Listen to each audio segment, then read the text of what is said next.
Yes guys, today I want to share with you a recipe of elephant apple. Here is a elephant apple. Firstly you need to cut off, and then after that you need to just clean it up. Cut into pieces. And then you will just need to add some chili roasted and dry fish and make it paste. We call it.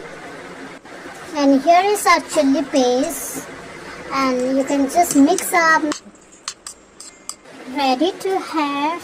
So let me have a taste.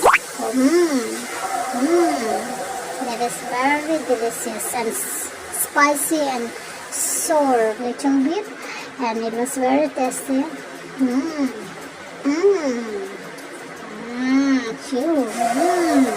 So delicious and spicy. Wow.